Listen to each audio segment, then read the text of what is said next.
shit all this time. Lisa says hi. Spider-Man will say hi. Man, I've been combing through all the past episodes trying to get all the numbers right. It's such a nightmare because I've been stupid and not saving them as the episode numbers. And don't forget to post them out at Permies too. I thought it was really great when you posted them with you had like a summary, really rich, really nicely done summary. By the way, if you go on our YouTube channel, we're getting comments on these episodes, and I'm trying to reply to what I think is relevant or that I could answer, but a lot of the questions are for you. So. Oh, well then, so you get an email, right? Yeah, I need to send it. I don't get an email. I just get a little pop-up. You have a new friggin' comment. Oh, okay. But of course I get thousands of those. So I get an email. So like if I do one with Peter, and I get an email, and they're asking Peter something, I forward the email to Peter. All right. Hey, Mark says he's 30 miles away from the fire. The fire. I guess it's probably the only fire in the United States at this point. Yeah, that's pretty scary stuff. We could talk about a little bit. Actually, that'd be a good thing to talk about. We should dive into that a little bit. But for fire mitigation, I don't know. We kind of covered it. We'll talk about it a little bit in California, like not your situation because we covered that, Paul. But we'll talk a little bit about fire and permaculture. All right. Hey, everybody. Welcome to Permaculture Smackdown episode. We don't know because I'm still trying to figure it out. As I'm updating everything and getting the podcasts out for you folks so you can download them and listen to them while you're driving around and stuff like that.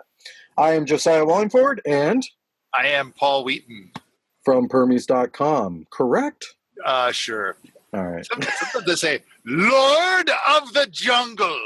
Yes. I'm currently kind of between jungles. I'm kind of working on rehabbing the jungle I have here.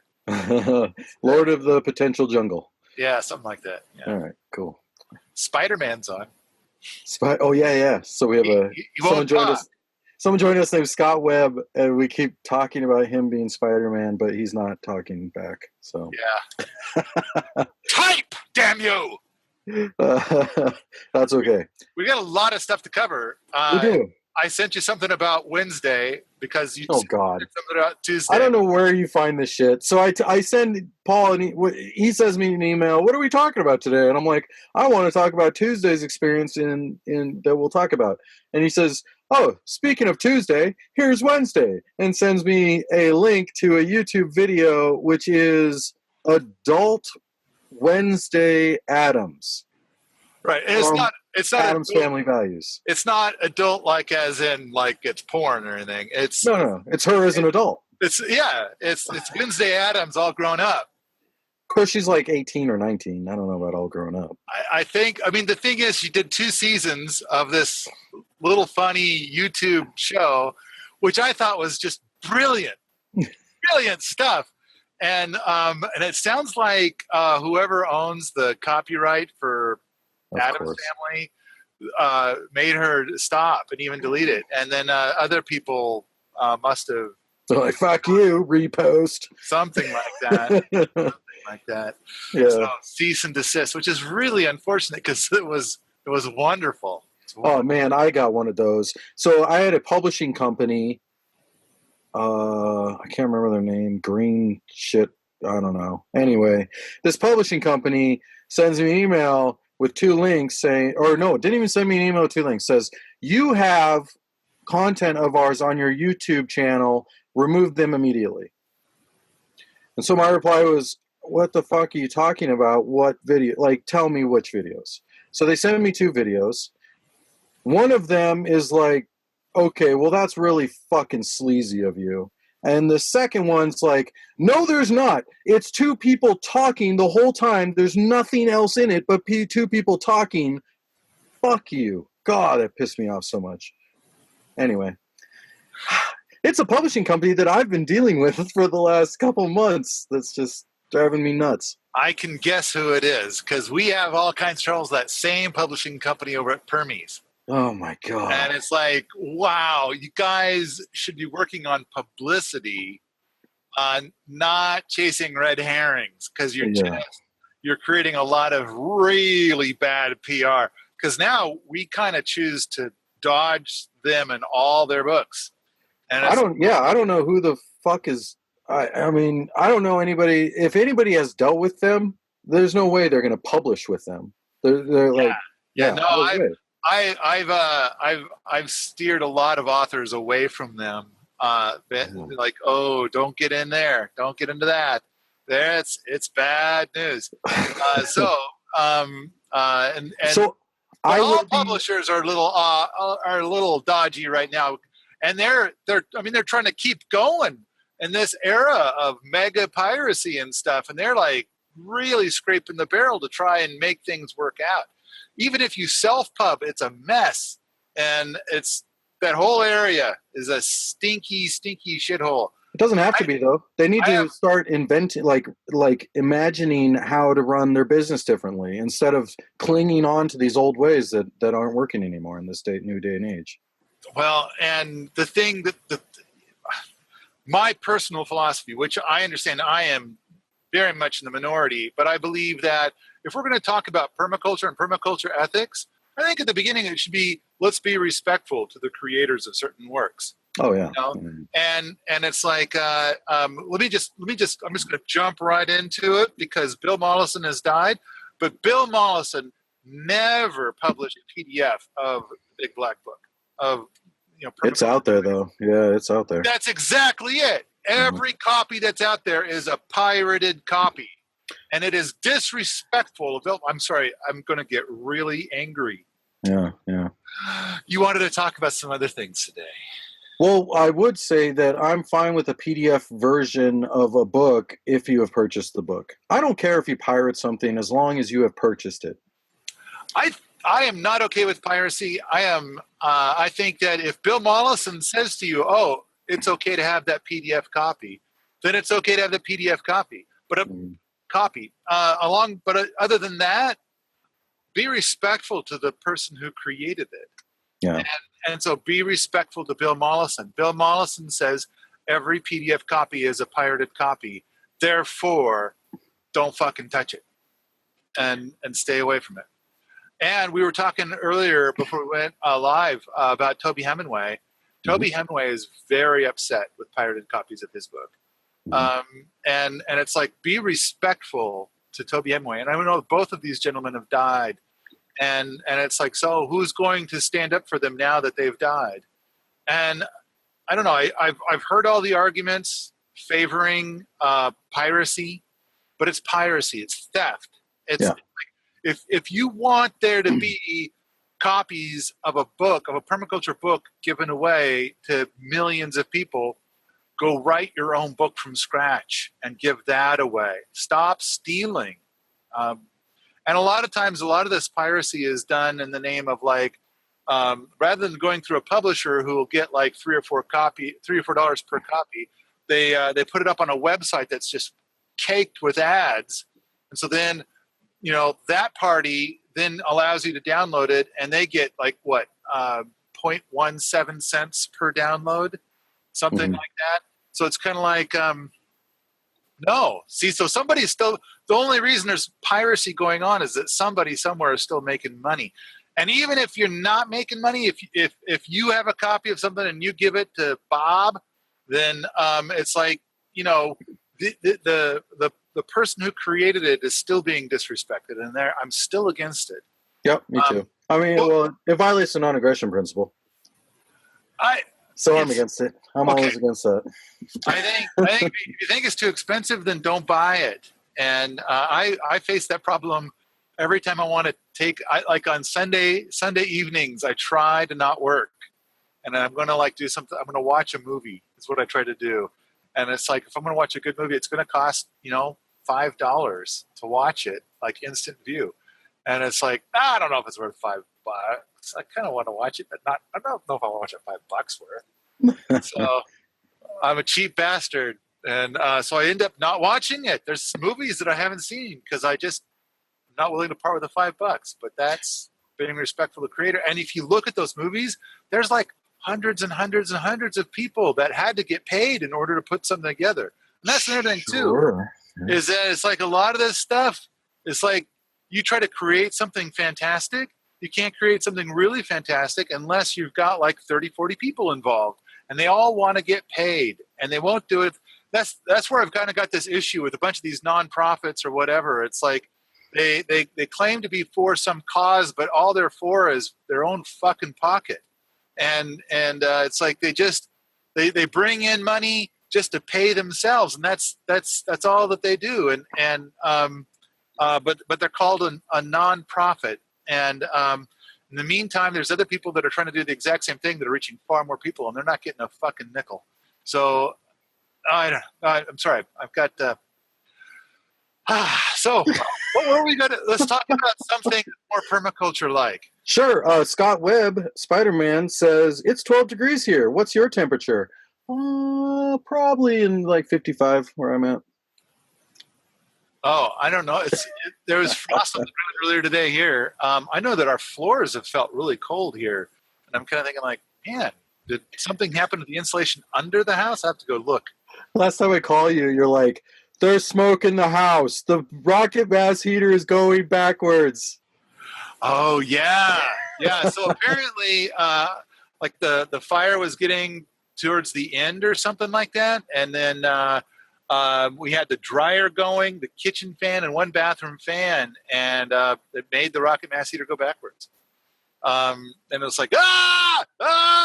But that's the worst it's ever been in 4 winters.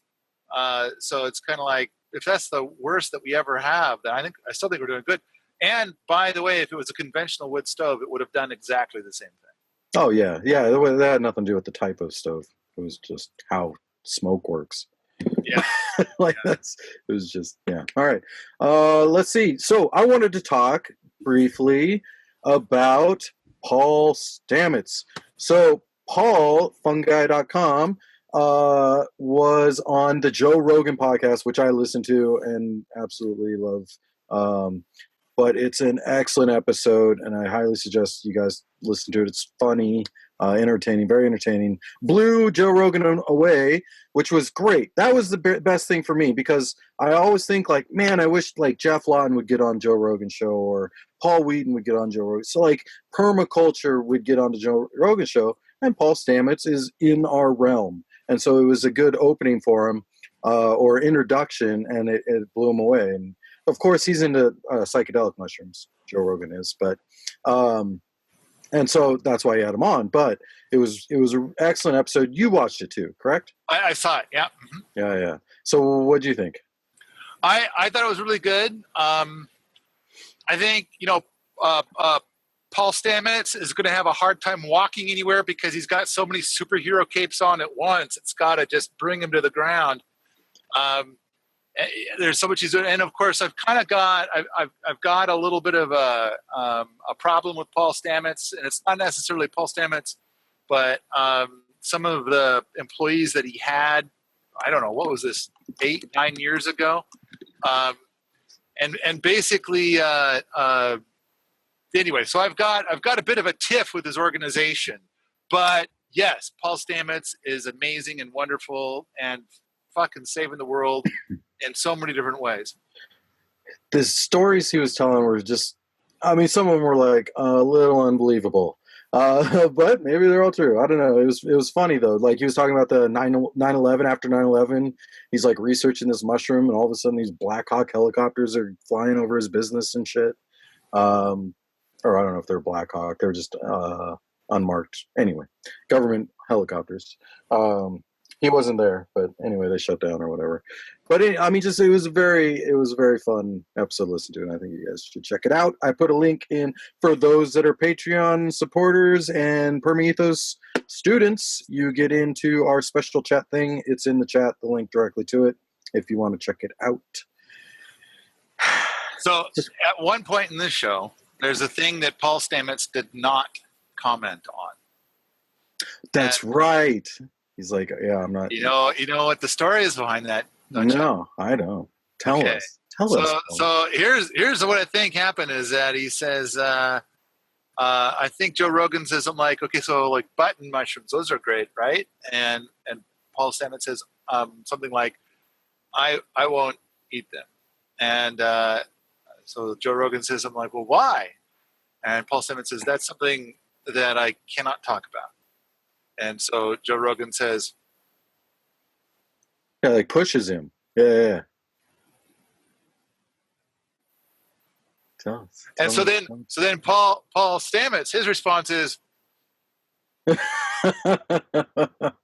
I'm serious. Drop it. Yeah. So it was two very uncomfortable silences, and they dropped it and moved on.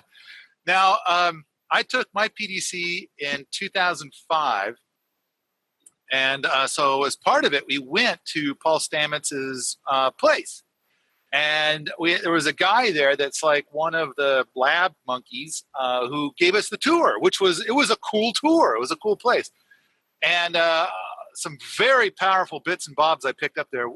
This guy who I don't remember his name, which is probably to his benefit. And so this guy says a couple of things. One of the things he said is that he would personally never eat any mushroom unless it's cooked. Any, never eat a raw mushroom. Wow. So there was that. And that he would never eat a button mushroom. And then somebody did the same thing that Joe Rogan did. Why? And so his answer was two parts. First part, everybody turned off all their recording equipment. And so, okay, so I don't remember. I mean, this is 2005. Recording equipment wasn't nearly as common as it is now. But he wanted to make sure nobody recorded him say this. And he said something like, apparently the button mushroom industry is managed by some very lovely, extra lovely, very nice and sweet Italian people. Oh, really? Yes. And then somebody wrote an article pointing out how button mushrooms are carcinogenic. And there's some other toxicity or whatever stuff. And 2 days after the article was published, the author of the article disappeared. No one's seen him. He must have. He probably went on vacation for a very long time. He turned into a mushroom. And so basically, the thing is that nobody in the mycological industry will ever say anything negative about button mushrooms. Really interesting. Now you got to keep in mind, Paul Stamets has had a fuck ton of death threats. Yeah. I mean, and very serious, and some near misses. And I know that the word near misses doesn't mean what we think. Near miss is a hit. So near hits is what it was. So wowzers. Wow. Huh. Anyway, yeah, you could kind of tell. It seems like Paul Stamets kind of suggested that he has some history with the psychedelic mushrooms during the Joe Rogan show. Yes, yeah, he talked about that. He wasn't advocating the use of them as psychedelic, which I'm sure he probably doesn't for his business and reputation and stuff. It seems like there's a lot of stuff that he was skirting around because, business, FDA shit. Yeah. Man, what an ugly, ugly world we live in when a super genius, superhero like Paul Stamets can't just come right out and say what he wants to say. And it's like, no, we've got to put 87,000 restrictions on the dude. Why can't he get a license to fucking talk? I think he can do it. I think he doesn't want to do it. And I don't think it's like it would. You know what I think? I think he would lose. He's worried about losing government contracts, government stuff.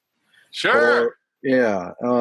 And it's like, don't work with the fucking government. But even then, now you're going to have government people. He was talking about this. Government people will come in trying to get a job or trying to buy psychedelic mushrooms, like trying to fuck him over.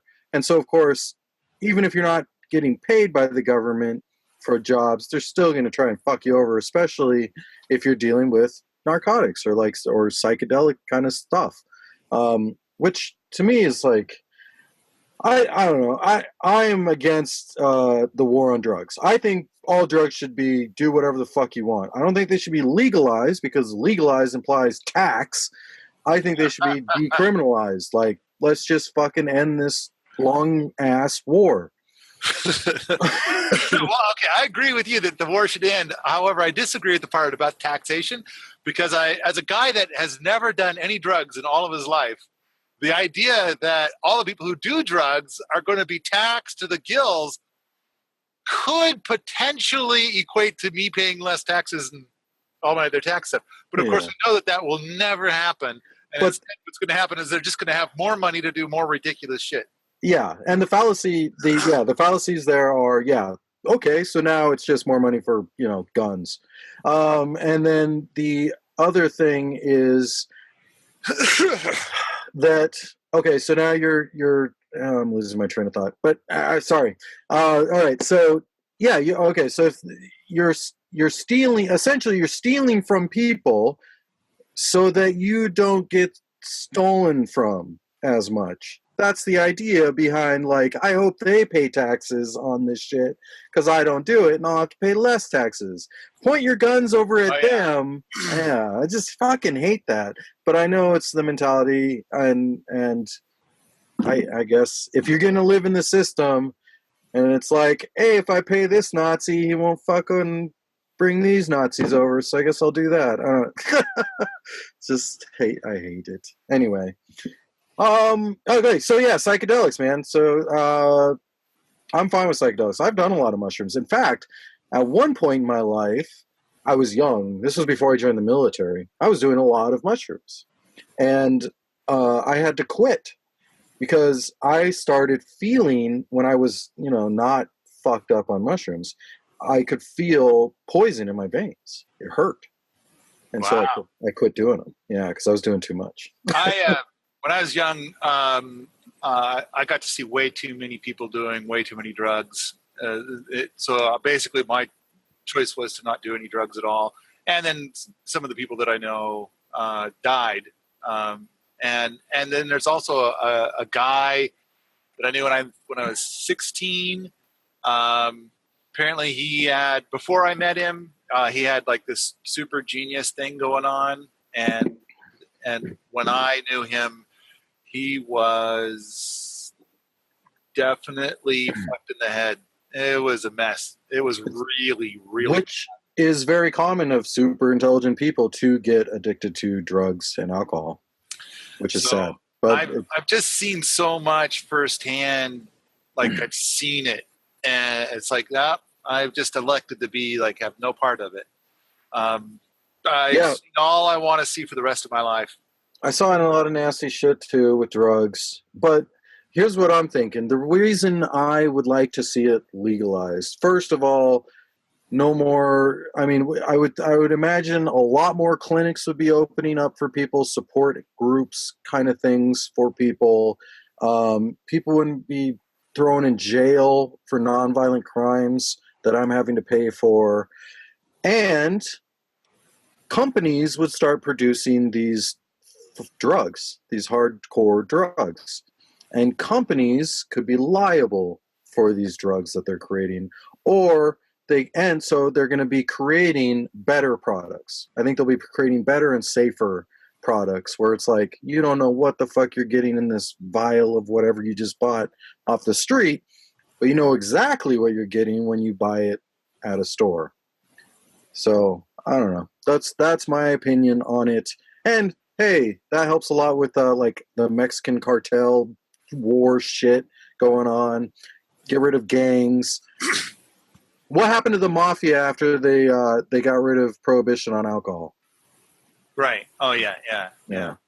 So I think that I do want them to stop doing the war on drugs thing. I mean, if nothing else, if anything we say is inconvenient to a politician, that becomes a tool. They can frame you and to get. In fact, there are two different communities that I know of where they had no pot on property, and they were raided for pot, and everybody was detained for like days, and all because it was kind of like, we're on drugs, and somebody reported you, and we've kind of always disliked you. So sure, let's play this game. Yeah. It's an excuse. And it's like, in the end, it was all perfectly clean, but it's like, doesn't matter, damage is done. Yeah. Yeah, I'm here. So I'm here in Oregon where it is now legal. And it's cool when you go to the pot stores, which I've been to, they show regular price and medical price. If you have a medical card, it's cheaper. So that was cool. But they all deal in cash only. You can only buy this stuff in cash. Even if you just want CBD only stuff, cash only. And that's because they can't put it in federal banks. Like, they can't have federal accounting ties, which is ridiculous. Anyway. Hey, next on my list is fast internet. Paul, I am on, finally, 60 megabytes per second down, 15 megabytes per second up, and I am very happy. It is so nice. How did you get that? I'm in Oregon, I'm on the outskirts of the city, Medford, but that's just what's here, where I'm renting. It's awesome. As you know, you've tried to get, and I'm the only person on it. Or no, there's two people on it. Okay, say that? And you tried to get us good internet here, and it was yeah. So the only option where you're at is, let's not talk about it, because I don't know if that gives away position and stuff. Yeah. So, but you don't have many options, and the options you do have, you don't even have those options. So you're down to like two options. It's better than satellite. What I have is better than satellite, and but I think wireless is really common these days. And I kind of think, why can't I get a wireless connection? And so it seems like it serves. We're not pointing in your area yet. That kind of stuff. Yeah, I used to work. I used to work for a wireless internet service provider. Yeah, when I was 17, I worked for one in Great Falls, Montana, which was great in Great Falls because that's just fucking, you can just blast it everywhere. There's nothing stopping it. No valleys, it's all flat except for the wind. Yeah, the wind blows so strong that's got to mess up your signal somehow. Well, you have to make sure everything is mounted very well. Yeah. Or that there's not trees in the way, because like leaves, if they're blowing in the wind, will fuck up your signal. Yeah. The fastest internet I've ever been on in my life was satellite. Can you believe that? Wow, that is weird. It was military. Oh. They have special satellite. Oh. Yeah, it was like 20 gigabytes per second down. 20 gigs. 20 gigabytes is like, can your hard drive write that fast? Here it is. Yeah, it was impressive. And it was like, I think it was 200 megs up. And I don't know who else was on it. I don't even remember how I got on it. I don't think I was supposed to be on it. Like, I was traveling in between military bases, and I was like, hey, can I get on this internet? And the guy was like, sure. I'm like, holy shit, this is fast. And then so I'm speed testing, and I'm like, what is this on? He's like, a satellite. Yeah, but you still have latency issues. I don't know. The latency wasn't bad. It was like 26. No, you had latency. You had latency. I'm an engineer, a satellite engineer. There's definitely got to be latency. I mean, you're talking to fucking space, so yeah. There's definitely more latency. Speed of light comes into play. Yeah. That satellite's way the hell out there. And so, of course, the first thing I do is I'm like, damn, this is fast. Plug in thumb drive, download movies and shit, like all the big shit, because I'm on my way to Afghanistan. I want all the stuff I can get. Yeah, so perfectly legally though, right? Because of course, yeah. Oh yeah, it was all like off iTunes. The movies I'd already bought. They were just downloaded. Okay, all right. Just checking. You know why? Oh, let's see. All right, so you got a list. Yeah, let's see. I'm jumping to comments here for a second. Lisa says, until you get 10 miles out of town, lots of dead spots in the Cascade County. Where's Cascade County? I don't know where that is. Is that where I'm at? No, this isn't called Cascade. I don't know. Oh, in Great Great Falls. Falls. Was that Cascade County? Okay, cool. Yeah. Let's see. So Dana says, this may be off topic, but is Creating Gaia's Garden course going to be open to enroll? Speaking of publisher issues, yes, it will be open to enroll again shortly. I have to edit out a bunch of shit. I don't have to. Actually, I don't have to, but it would be really screwing over someone that I don't want to hurt if I don't do it, so I'm going to do it. So yes, it should be open. I hope to have it available again next week. I'd like to get it next week. So there you go, Dana. All right. Okay, so next on my list is Tuesday went to the ER. So Tuesday's my girlfriend, for those that don't know. Met Tuesday at Paul Wheaton's, great gal. And so we are traveling. We just arrived, and she's looking for some work. And all of a sudden, infection. She gets tonsillitis. And it's fucking nasty. It swells up. You couldn't even see her tonsils. She couldn't drink water. She was almost not able to breathe and was like, ER, gotta go. I'm going to pass out. Like, couldn't breathe very well. And so we took her to the ER. This is a gal who is very much does not like Western medicine, bad experiences with Western medicine, likes traditional Chinese medicine kind of stuff. Her last experience with traditional medicine or Western medicine was like antibiotic butt shots and it just didn't, it took 3 months, 90 days to kill whatever the hell she got in Belize. Anyway, so she had really bad experiences and just didn't like Western medicine. So I take her to the ER here in Medford, in Oregon. And much like my experiences with the hospitals in Montana, in Flathead Valley, it was phenomenal. You're in, you sit down maybe 2 minutes, and you're into the registered nurse has got you, checking you out, getting you processed. Like, it was very quick, making sure, it's not like we need you on the hospital bed now. But anyway, very quick, got her in. The whole time, maybe 4 hours, the whole experience, like driving to the ER, processing, going to the doctor, getting all the shit she needed and done, maybe 4 hours. And so after that experience, she's like, I saw a RN program opening up, and I think I might want to take it because this has totally changed my perspective. Now, I do think that she got lucky, and because of the area. I think a lot of good doctors want to move to this area, much like the Flathead Valley. A lot of good doctors want to move to the Flathead Valley because it's fucking gorgeous. It's a great place to live, and they'll take a bit of a pay cut to do that. And so you get great staff, great nurses, great doctors.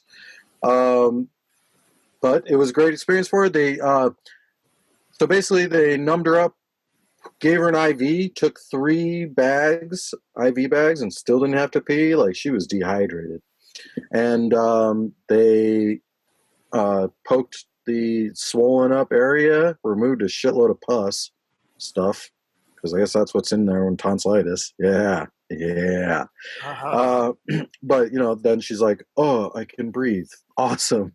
And then they gave her antibiotics and steroids to boost the antibiotics. And then then gave her a CAT scan. And this is all with her going in saying, I'm from Belize. I don't have insurance, from the get-go. And they're like, no problem. Took care of her, got her all that stuff, gave her a program the hospital has where she can, it's like they help pay for a lot of it and she works off some of it or something. Like, there's a couple of options on ways to take care of it. They all looked like, wow, really? You do that? That's great. Like, why is anybody getting health insurance? So that was cool. Maybe it's just something this hospital does. I don't know, but phenomenal staff, and yeah, it changed her mind. So she's thinking about checking out this RN program. Wow, very cool, very nice. Yeah, but you have not had the greatest experiences, and I think this is a timing thing. Yeah. Now, for 2 years ago, I had never been in a hospital, for myself. I was just very fortunate, and then I had that thing with the spine. Turned out to be my spinal cord, and so I went into a hospital. It was in the Seattle area, and I was there for like an hour and a half and sent home with Tylenol. And I was in excruciating, brutal pain. It was like 3:30 in the morning when I was there. And it turned out that what happened is that the doc, because I got this enormous bill, like, I don't know, it's like $1,500. And I'm thinking, like, $1,500, that was the most expensive Tylenol in the world, man. And so then it turns out that what was in there is the doctor had talked to my insurance company. My insurance company basically said that I was fine, and because he was like saying that I should get like an MRI, and the insurance company is like, no, I'm fine, and just give him some Tylenol and send him home. So I'm kind of thinking, like, really, we're the real doctors, doctor. So yeah. Listen to us. And so then I get back to Missoula, and I'm in horrible pain. And fortunately, I posted out at Permies and got a lot of excellent advice. There's like 10 pages of people giving me advice. So what is that, 400 posts? I think there's 40 posts per page. There's 400 posts of people giving me advice. And so we go to an expert in Missoula. According to my insurance company, the expert doesn't exist. Therefore, the insurance company won't pay for it. And the insurance company wants me to go and see, they give me a list of people. I pick one off the list. The first 5, they didn't exist. Like we called them. And like the first one, the people who answered the phone said that guy hasn't practiced medicine for 5 years. And so it's like, so there was this kind of, in the end of that year, so this is 2016, by the end of 2016, my insurance company paid 0. I had to pay for everything. So it turns out when I went to that hospital the first time, if I'd have walked in there and just said, I'm paying for it, I got a Visa card right here, whatever it costs. And if they said MRI, I'd be like, put it on the Visa, whatever. Mm-hmm. And if I'd have done that, I would have suffered 3 weeks less. I would have been taken care of properly. I would have gotten an MRI and gotten pictures of what the hell is going on. Find out that there's stuff touching my spinal cord, which is what was going on. Whenever I go to doctor or dentist, I ask them what their non-insurance rates are first. And usually they are far less, and I just pay them instead of going through my insurance company. So then the second time was for a gallstone. But it's like, it's the exact same insurance company, but a different policy. Mm-hmm. And it's like so messed up. And then with this new policy, then they want to talk to me all the time. It's like, what's the point of talking to me? What's the point of assigning me a general practitioner? You're just going to, you're just going to change everything at the end of the year, and then I'll have to start all over again. So and you're just going to tell him what to do anyway. Why don't you just come here and fix me? So with the new stuff, though, now I've been twice this year. First for the gallstones, the second time for the gout, and then both of these times it was silky smooth, silky smooth. So here is my theory. My theory is that Republicans are now like, fuck Obamacare, let's get rid of it. And insurance companies like, oh shit, we better start pretending to care about our customers so that they don't leave, because they're going to lose a lot of people because they no longer have a gun at their head saying get insurance. So now how long that'll last, who knows? Probably just long enough to keep some customers from leaving. But that's my theory on it. And Julia, yes, you're absolutely right. you can't get chemotherapy in an ER, or like a lot of special stuff in the ER, and that's why you get the health insurance. Yeah, absolutely right. So there you go. There's my bit on health insurance. This year has been very smooth, and last year was very not. And the thing I liked about when I went into Missoula, I got exactly what I expected. Very conventional healthcare, very conventional recommendations. I was processed in a very conventional way, exactly what I kind of expect. And in the end, I was allowed to make my own decisions, which in maybe a Smackdown needs to be about gallstones and gout. I do think that they're related, and I'm doing, like, I've got a doctor that I'm seeing now about both, and she has said that anybody who has kept their gallbladder after having gallstones, she has not seen anybody make it past 2 years without going ahead and getting the surgery. So I'm looking at not getting the surgery. But she also said that the thing is that people couldn't stick to the diet. And I'm not saying I can stick to the diet, but I am actively trying. And so I'm going to try to not get that surgery because a big part of it is that I think when I went and saw the surgeon, it's like 2.5%, 3%, something like that. Something goes wrong.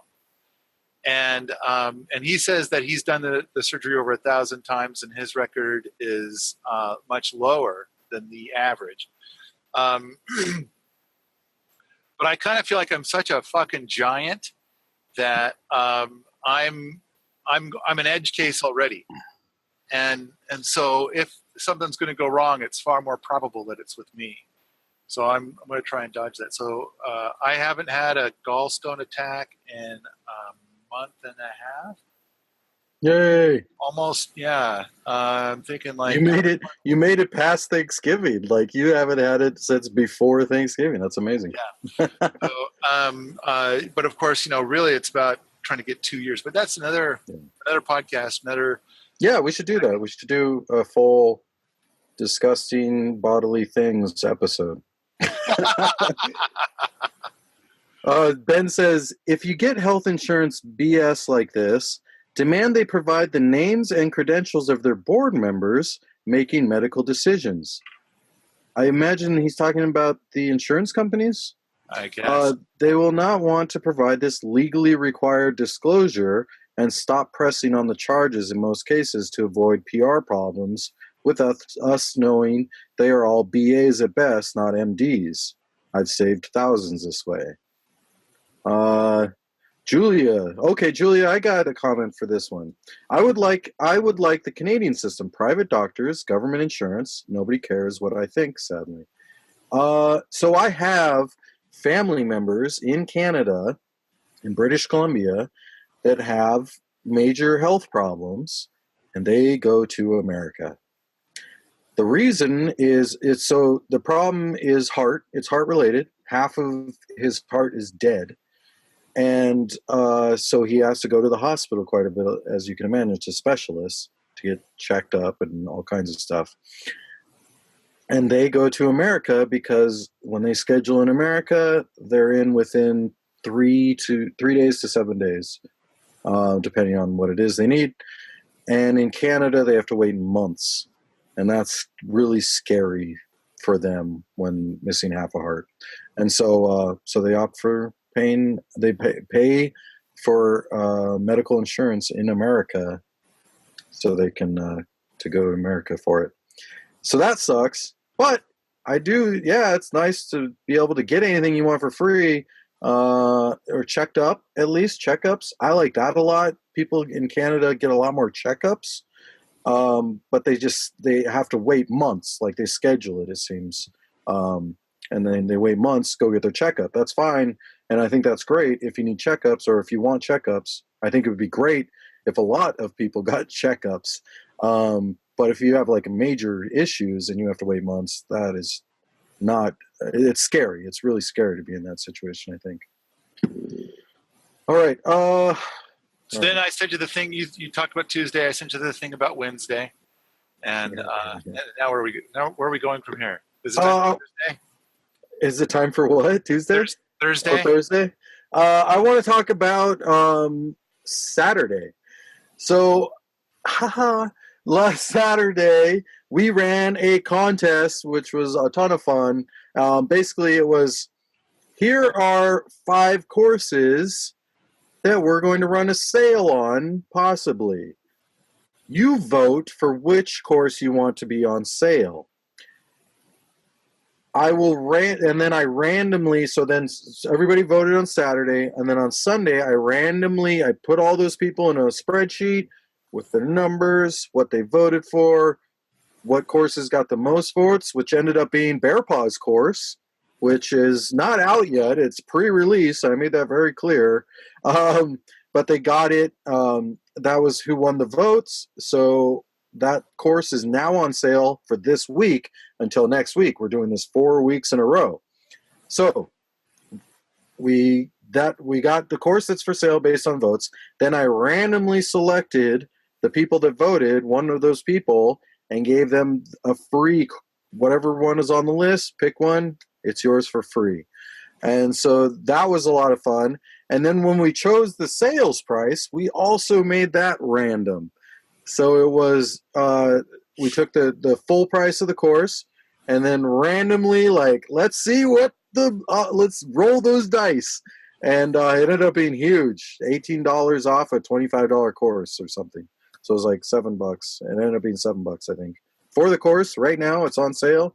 If you head over to the Permethos Facebook page, you can see it, get the coupon code, and get that course if you want it for super cheap until Saturday, at which time that sale ends, and then we do it all over again if you want to vote and get a chance to win the next course.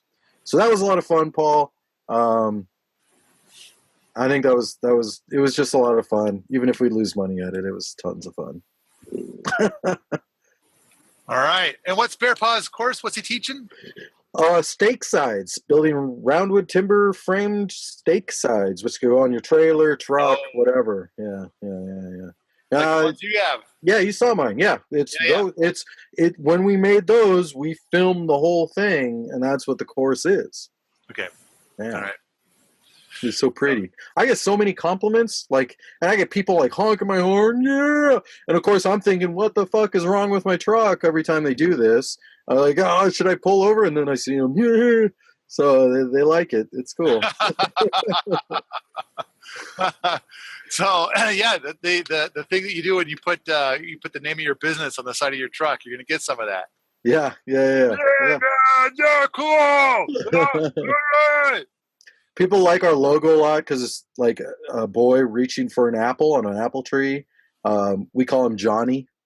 And so people like that a lot. That's the logo that's on the side of it. The course doesn't go over like how to do artwork, because I don't even know, can you really teach that? I know they have art classes for like middle age. I guess they got them in college and stuff too, but it just wasn't. Maybe we'll do something like that or try it. I don't know. I got to do a lot more research on how to film that and build a curriculum for it before we go, here's how to do chainsaw art and like Dremel art and stuff in wood. But this is, it's roundwood timber framing. All right. So I'm going to tell you the story of something I read somewhere. Some guy was going to some Ivy League school to learn how to be a sculptor. And he said, okay, so I had to take all these other classes and shit that had nothing to do with sculpting. But the one thing that he did do is that 5 days a week for 4 years of his college career, he had to be at this one place at 8 a.m. every day for 4 years. And so for 2 hours, he showed up like the very first day. He's a freshman. It's his first day in college. And he's given a big glob of clay, and the instructor says, sculpt a head. And then the instructor walks off. And then 2 hours later, the instructor comes back and smashes it. Doesn't even look at it. Doesn't give any feedback. Just smashes it. And that's the end of the class. So every day for 4 years, the student sculpts ahead and it gets smashed. It's never given any advice on sculpting. But at the end of 4 years, he's gotten very, very good at it. And he is At smashing them? at sculpting Oh, okay. heads. And so my point is like, you're saying, can you teach art? Right. And I've heard from a lot of people who teach art that they don't do anything. Mm-hmm. But other than say, okay, during today's class, you're going to do art. Just fucking do it. And it's like, it really has to do with trial and error. Just trying, just doing it. It has so little to do with getting tips from people and stuff like that. I mean, that can probably influence some degree, but really it's about do it.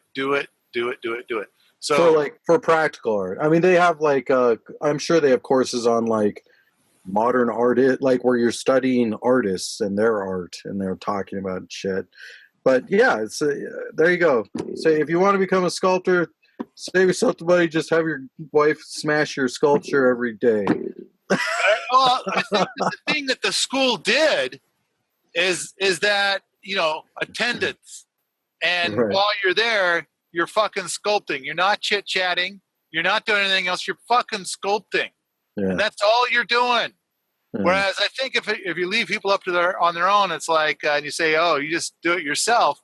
It's like people are going to do other things. They're going to not do that sculpting every day.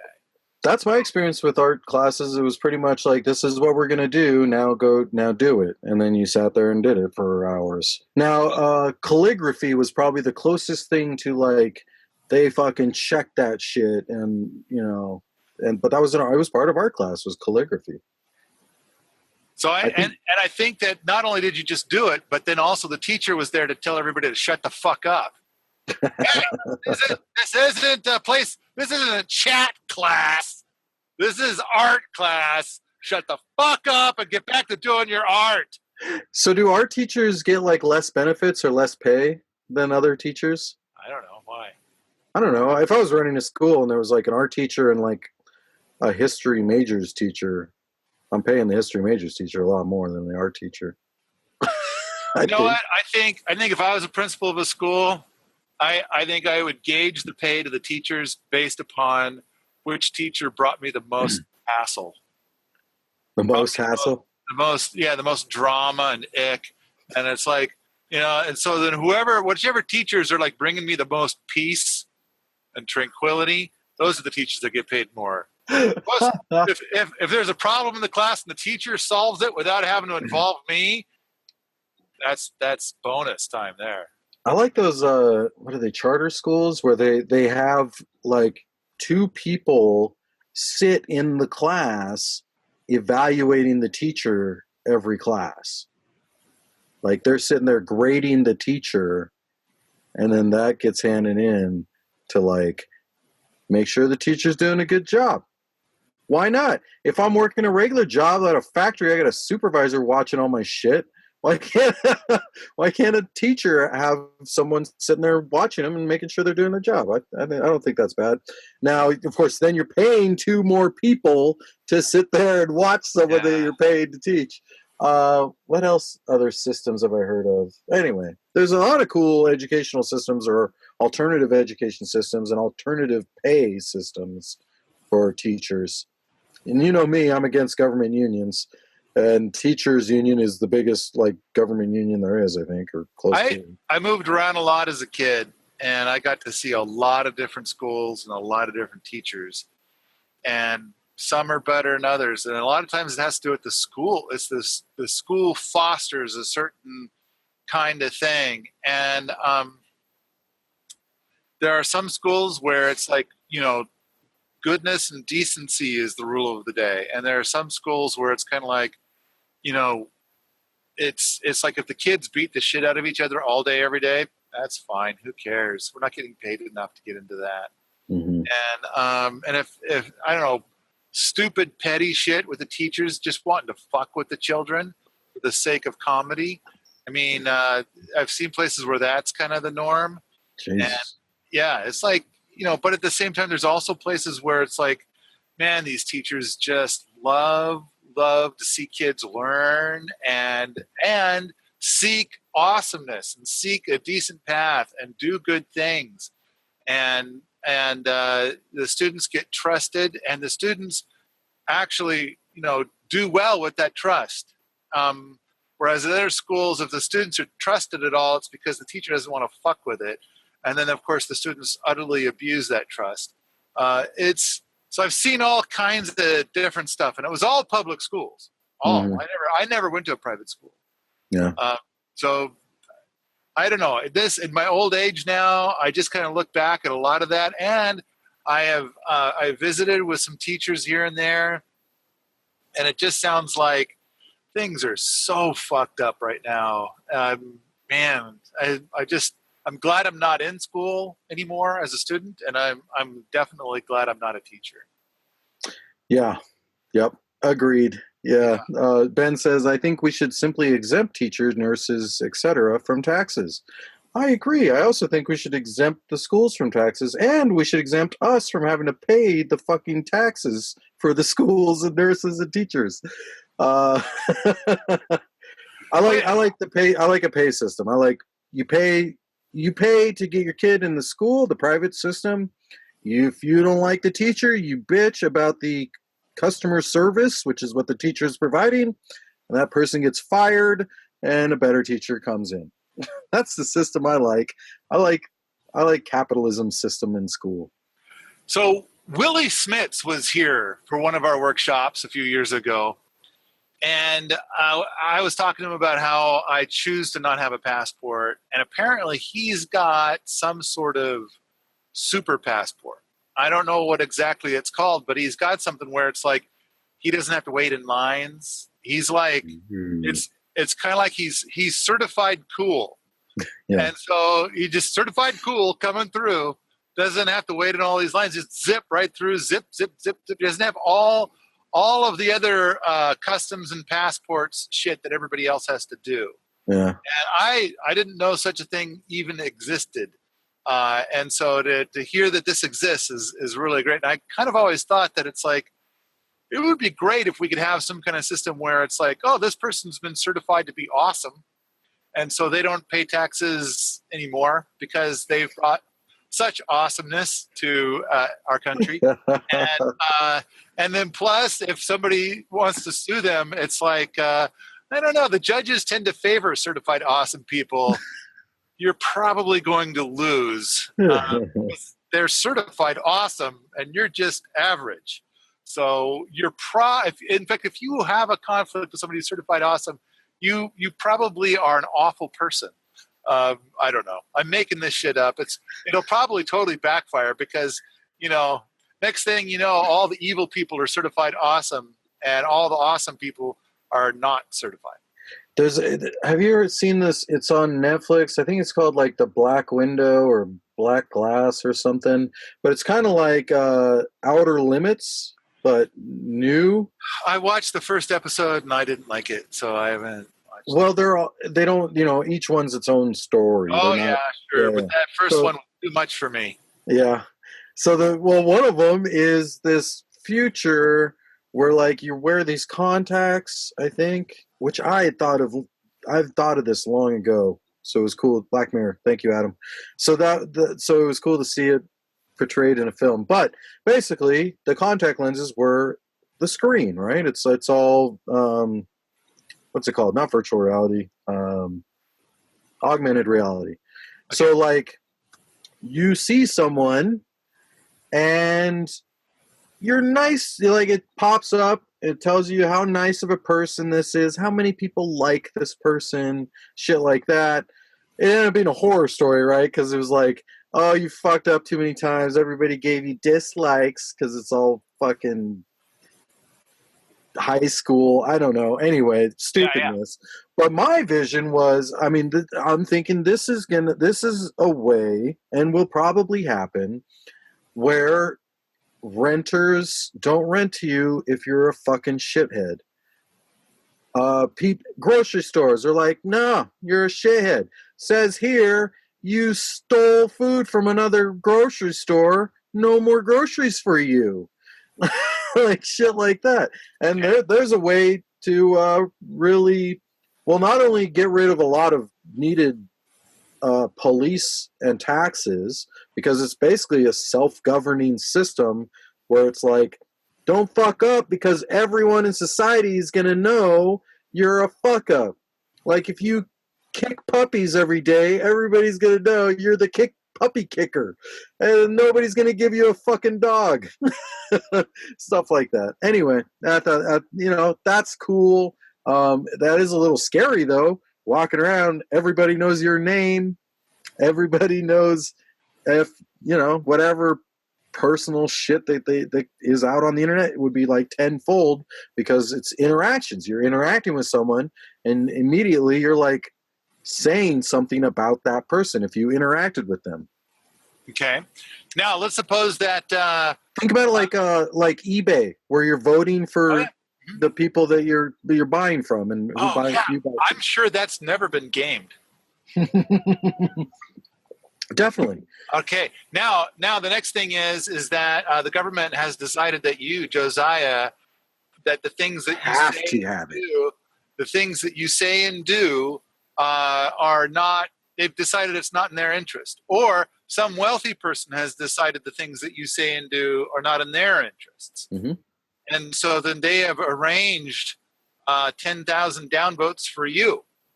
Yeah. And now you can't do anything. You've done nothing wrong, but the system's been gamed and you're fucked. Yep, it could be. I mean, and that's absolutely possible. And it could be that you have like Google and Apple and Amazon and all these different companies are providing their own version of it, and they're competing for the best version. Like, turns out up and down votes doesn't work. That's stupid. Everybody's gaming the system. So it's up to the companies to figure out a way that you can't game the system, and the people that make the best product win. So then I think that what's going to happen is that innovation is going to have to stop. All innovation has to stop. Because anytime you innovate, it's like the first version is going to be like doesn't look that good. And people are going to just downvote it. Oh, I don't like the color. I don't like the this. I don't like the that. I'm against it. And so now innovation can't proceed. In fact, if you do innovate, it kind of destroys the rest of your life. Now you can't go buy groceries just because of the fact that other people have downvoted your invention, and they just, basically downvoted you. Unless you release your invention with a $200 million advertising campaign, which, ends up being actually persuasive to people to like your product, then, you might get upvotes. I mean, imagine, I'm trying to think, like, the other thing is like, consider for a moment Gandhi. So should Gandhi have major upvotes, or is, I suspect that Gandhi's got so many detractors that he would have never been able to do what he did because he would have had so many downvotes. Yeah, well, he did a lot of bad shit. A lot of people, So it's like, nearly everybody. Another thing is like Ford, Henry Ford. If I'd asked my customers what they wanted, they would have told me a faster horse. Right. So the fact that he comes out with this contraption, I think that a lot of people are going to be like downvoting it because it's not a faster horse. Sure, but they're doing that now. I mean, what's the difference between what they're doing now and that?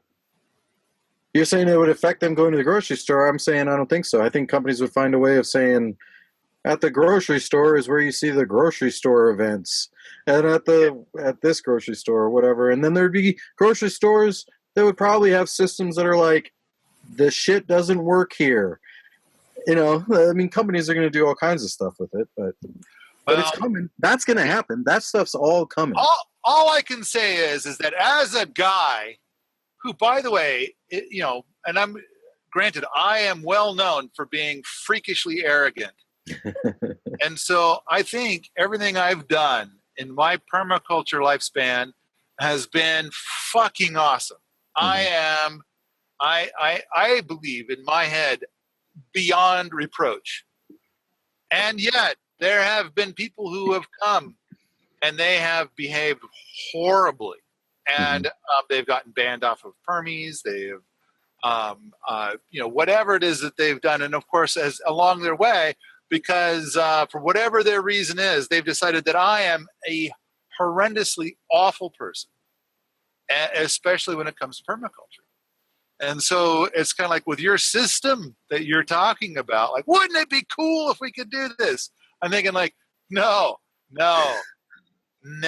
Because the other thing is that if you wear a white hat, what if you wear a white hat and wearing a white hat is the minority?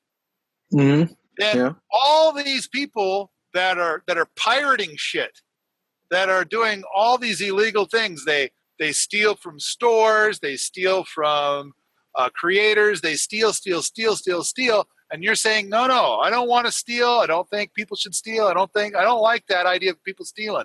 They're going to downvote the fuck out of you. But who cares? Because then you might not be able to buy groceries. I know you just said that your grocery rating only applies to your grocery experiences, but it's like there are people who will find a way to game the system, and because they hate you so much and they want to shut you up so much, one great way is to take away your food.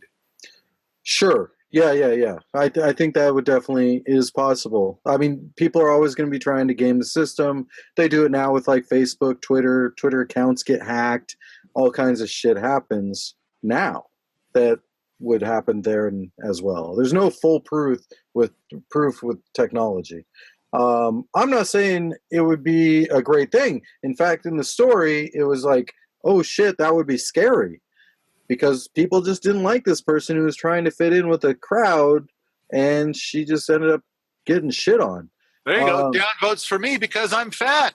Down votes for me because I'm tall. Yep. Yeah. Down so it votes was like because I'm wearing overalls. It was shaping people's identities. Like they were, oh shit, I need to be thin, and like fuck, I got to run more so I get more upvotes. And you're like being fake nice to people so you get upvotes. Yeah, I think that in that portrayal, it would be horrible. But I do think it's coming, and I do think that as long as competition is allowed to exist, that they will find good ways of doing it. Just like Facebook has found good ways of doing lots of things. Twitter has found good ways of doing lots of things. They've also found really shitty ways of doing lots of things. And some people choose one or the other or go to, there's options. As long as there's options available, competition available, I think it's fine. Let it happen. Yeah, it could be very scary. It could be horrible. You could see, man, why does everybody... But you know what? If I'm seeing something like, man, a lot of people hate this guy. Let's see why. Okay, it's because of some product he invented. I got to know what this fucking product is, and I might find some people I'm interested in talking to. Who knows? But all I'm saying is that shit is coming. Soon we will have contacts people are wearing that tell you everything. This is your fucking dog's name, and you're from this high school, and all this shit every time you see someone. Yeah. Probably not you. You won't buy them, but other people will. Didn't they do something like that with Google Glass? Wasn't Google Glass kind of Google? Yeah, they had like glasses that did something, but it's like their Google Plus profile. But this shit would be like, hopefully it's like you have options to turn shit off, like notifications off, because it'd be like, all right, I'm at the grocery store and there's fucking ads everywhere. And how to get the ad remover software, and then into my lenses or contacts. But another thing that might be cool is every item that you're interested in, you can see the prices everywhere around, everywhere on the internet. This is how much this is at this store. Like just automatically seeing that kind of shit. This is the rating of this car when you go to buy a car. Like these are the mechanics in the area that will work on that car, and here's how much they average charge, and this is how much gas is for that car. Like all kinds of shit that now is on your phone. It just takes a long time to look up. But if that shit was programmed like in your head all the time, it's coming, and it's going to be crazy. So right now, Reddit works on that system. Oh yeah, on Google Glasses. No. Reddit works on the system of upvotes and downvotes. Oh right. If something gets enough upvotes, then everybody on Reddit sees it. Yeah. And if it gets enough downvotes, nobody on Reddit sees it. Yeah. And so it's like so it's got that system now. However, the system's been totally gamed, and so these companies want their products to appear before everybody, so they buy 10,000 upvotes, and then their product gets. But they're not buying them from Reddit, right? They're buying them from like companies. Oh yeah, other have thousands of people that just go figured out how to game Reddit. Yeah, and so it's up to Reddit to either figure out how to stop that or have competition wipe them out. And so, right. Okay. Fair enough. And at the same time, Reddit's done a bunch of stuff, but it's still fucking going on. And all these corporate trolls just control, like, I can't help but think that more than half the posts that appear on Reddit are from corporate trolls. And they're trying to steer conversation in a particular way. And the corporate trolls, not only do they post the commentary and then upvote their own comments, but they're upvoting their employers' messages and downvoting the things that advocate for their opposite of their employers' messages. And so it's kind of like it's basically corporate control, and the hackers and whatnot. So it's like good, decent, honest people are pretty much they don't get to have a say. And so then the only people. Well, I think they do have a say in that. When another system comes out, because they're all sick of it, they leave. Like that's all I'm saying is that the thing that you're thinking is so exciting. Go and spend some time at Reddit to find out whether or not you like it. I don't want it. I don't want these things. Oh, okay. All right. Yeah, no. Okay. I'm saying I can see benefits to it, and I can see horrible things with it. I wouldn't buy it. Like, I don't want to fucking see that stuff unless I have like full control. Like, I would buy it if it's like I'm gonna get night vision and thermal vision and like all kinds of cool shit. Then yeah, I'm gonna buy it as long as I can turn all this other stuff off. But I'm just saying that's coming. That's what people are gonna. You're not even gonna know. You're not even gonna know that they know all this shit about you unless they just walking down the street and they're like, oh hi, how's Muffy your dog? You're like, who the fuck are you? But yeah, anyway, it's coming. Let's see here. Oh, have you read or ever even heard of this guy, Milo Yiannopoulos? No. He's a gay Jewish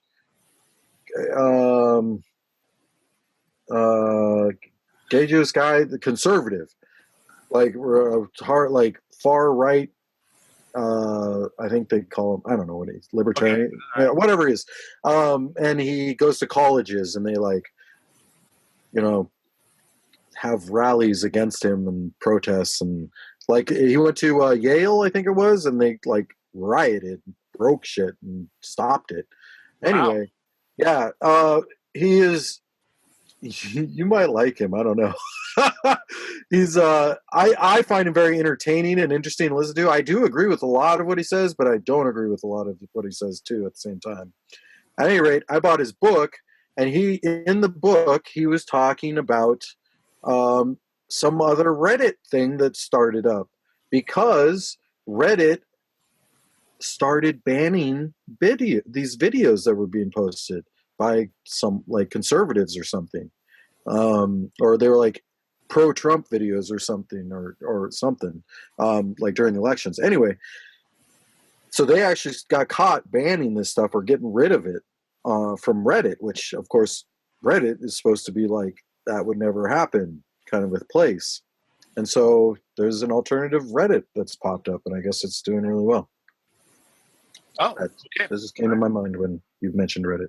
Yeah, far right, far left, far anything. I mean, when politically, I'm more like far nothing. Yeah, me too. Yeah, it's like I have found that I have far more bliss in my life if I ignore a lot of the political stuff. Oh, interesting. So Alan just posted this.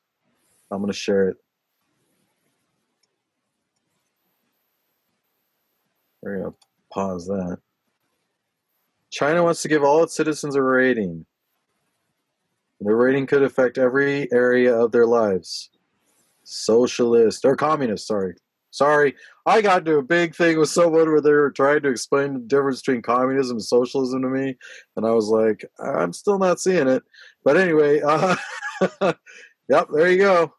Fucking, we're going to give you ratings right here. And of course, this does not look like what I'm talking about. You know, to me, the important thing is that if I go to a certain place, 90% of the population is going to rate me as monster. Yeah.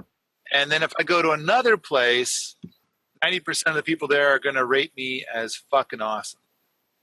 Yeah. So it only makes sense that why would I want to go to some place where I'm fucking awesome. I don't want to hang out at a place where they think I'm a fucking monster. It'd be cool to have like I imagine people would make these, some company would make like an invisible shield against all, like they have for traffic camera license plate covers you can buy. So traffic cameras, just it blurs when they take a picture. It'd be like, if you're wearing these contact things, I'm just blurry. You're not seeing me. Fuck you. Yeah. So I just kind of feel like rather than having a number. See, now at Permies, we have the Apple system. And so it's like, okay, we are going to rate you at Permies on how amazing you are. And then I'm sure that if I go to a lot of other places that I'll be rated very poorly, but then I would be like, to be rated poorly by dumb fucks, I think is a lovely thing. I mean, I think that if a dumb fuck rates me poorly, I think that makes me fucking awesome. Yeah. So I don't mind that. So I kind of feel like rather than just giving everybody a number, I think there should be, everybody gives a number according to thus and so and thus and so. So then you might possibly be rated best by Permies.com, rated super awesome, and then rated a total fucking douchebag by political, branch C, like, oh, they hate you, man. That's like, cool, that's fine, that works for me. Yeah, well, like I'm envisioning, like, if you are at a grocery store, the shit, like, it's gonna know you're there because your phone does. It's gonna like change everything you're seeing based on where you are. So it's gonna like change all the stuff you're seeing and all the stuff people are seeing of you. And hopefully it's something. And I imagine if a system is smart, they're gonna have options for their customers where the customers are like, no way, man, I'm in private mode. You don't see me unless you friend me. And I accept your friendship or whatever. Right. So I got two things I want to push through real quick. One we're almost done. One is that we sold thousands of the Permaculture playing cards this year. So thanks to everybody who's been buying the playing cards by the brick, by the dozen. We've been moving tons of the playing cards. They're awesome cards. Yeah. Get them if you haven't got them already. So there's that. The other thing is that we are doing a third round of testing on a feature at Permies where all of our digital content can be purchased as a gift. And so what you do is you're like, oh, I want to buy this thing for my friend Josiah. And so you come and you buy it, you get a link back, and then you give the link to Josiah however you want to do. Okay, that's a way to do it. So I can't help but think that there's going to be some people where it's like they get to be a couple of days before Christmas. They're like, oh, shit, I haven't gotten stuff and I haven't thought of it and whatever. And it's like, well, here you go. You can get this. You can pass this link on to whoever the fuck you want, and all the shopping's done rather instantly. That's a good way of doing it. Well, I've been thinking about how I can make, because a big problem we talked about with the Kickstarter in our industry is that if it's not for Christmas or deliverable, some item that's deliverable to someone for Christmas for presents, nobody's fucking doing it this time of year, November, December. And so we actually delayed this big Kickstarter we're working on until January because of this. Which is sad, but anyway, that's how it is. Have you gone out to look at Kickstarter right now? Yeah. I did. I took your advice and I went out and checked it out. And yeah, there's a lot of shit out there, but it's all like knickknacks that are delivered as, they're going to As be pricey. Christmas gifts. It's like Yeah. you support our Kickstarter. Our Kickstarter ends 5 days before Christmas. We will ship your stuff like the day after the Kickstarter ends. Yep. And send it to you so it arrives before Christmas. And we'll even ask, what address you want and who you want it to, so we can. Yeah. Yeah. Anyway, yep. Ben, we'll end on this note. Oh, do you have anything else, Paul? It did seem like I had one other thing. So there's those things about the Christmas stuff. So that the PDC and the appropriate technology course, 177-hour course, $125. I mean, I kind of feel like the holidays, this is a great time to infect brains with permaculture. And that was the original design of the playing cards, was so that you could infect brains. So you, because a lot of times a person's family and friends think that they're nuts for liking permaculture.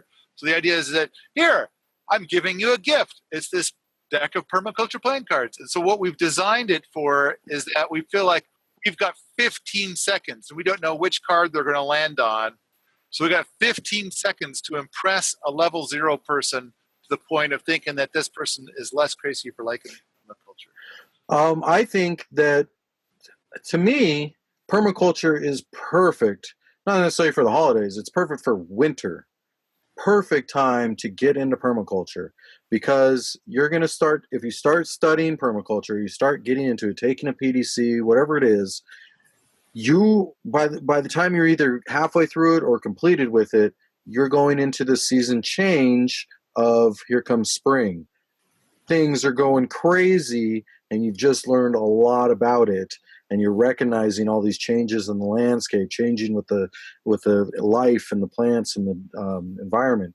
And so it's a perfect time for someone to get into it. Like if I had a kid and it's wintertime, not much going on, sit them down and start teaching them some permaculture. That's a great time to do it. Okay. I do remember the last thing I wanted to push through, and that is that I want to thank my Patreon supporters. The support from my Patreon peeps is what is making everything work in this space. I'm paying people to help me, get this stuff done, and it's all because of Patreon. If I didn't have all the Patreon supporters, then I don't think I'd be doing this stuff right now. So all of and then plus on top of that, to show extra gratitude to the Patreon peeps, they currently have access to several videos and several other bits and bobs that the general public doesn't have access to, not even for a fee. And so thank you to the Patreon peeps. And the other thing is that there's a clever trick that's pointed out, because it's like with my Patreon stuff, it says something like, I currently have $300 per artifact in Patreon support. But when I get to like the 12th artifact of the month, I think I only get $23, because you put a monthly cap on how much you put out. And so for those people that are doing that, please, this is so hilarious. If you're thinking of like $5 is your cap, then rather than saying $1 per artifact with a $5 cap, do set it up so that it's $5 per artifact with a $5 cap. Then it looks like it's more. And then that way, the people that are the icky people, the mean people, the negative Nellies, then it looks like, especially whenever a negative Nelly does anything negative, go and do more on my Patreon. Then it looks like they do horrible things, because it did when the Fouch video came out. I lost 6. I lost 6 Patreon supporters. But Really? that was out of 60. Right. And so it'd be like, what would be great is to see the numbers go up when awful people are being awful. And Jocelyn and I recently recorded a 6-hour-long podcast, which should be coming out in a few days. And of course, Patreon people will hear it first. That's a 6-hour response to all of that. There was something that was posted that was really nasty, and we kind of went line by line. So that's coming out soon. or the Patreon's, man, I got to get into it. I've been talking about getting into it, thinking about it. I just got to do it. It sounds like, that's a cool system. Well, when it was first proposed to me, I thought, no, it doesn't fit what I'm doing. But they've got two different styles of Patreon. One where it's just simply a monthly support. And the other one is where it's like a per thing you do support. And the thing that really bothered me is the idea that if I have a month where I haven't put anything out or I haven't put very much out, I'm kind of fucking these people over that are putting money in my pocket. So I set up with the thing where it's per item. And so then if I go 3 months without doing anything, then I get zero, which is great. That totally works for me. The idea where I'm obligated to do something for $1, it's like, oh, that is just poison to me. So the way the system is set up now, it's like I take the money that I earn and I use it to help pay other permaculture people that are trying to make a go of permaculture stuff. And that works really well for me. So and in fact, with the way that things are at Patreon right now, I actually don't keep any of the money. All of that money goes to other permaculture people that are helping me to do my permaculture things. All right. Thanks, everybody. Send us your emails on things you want us to talk about. Comment on the videos, whatever you want to do. We can start scheduling more things to talk about specific to what you want to hear instead of us just rambling about whatever we want to talk about all the time. Well, mostly they got to type in this little chat thing that I can see right now that is only for the Patreon peeps and the Perma Ethos peeps. Yep. Yeah, type it in there. Yeah. And that's for us to talk about during the show. You can always do that. If you're a Patreon supporter or Perma Ethos peep and you're in here, you can always type about whatever you want to talk about, and we'll start talking about it, probably. Or tell you if we're not talking about that. Very rare, though. All right. Thank you, everybody. And what is next week? We're not running into Christmas, are we? Not yet. Okay. So I'll see you next week. Next week. All right. Goodbye, everybody.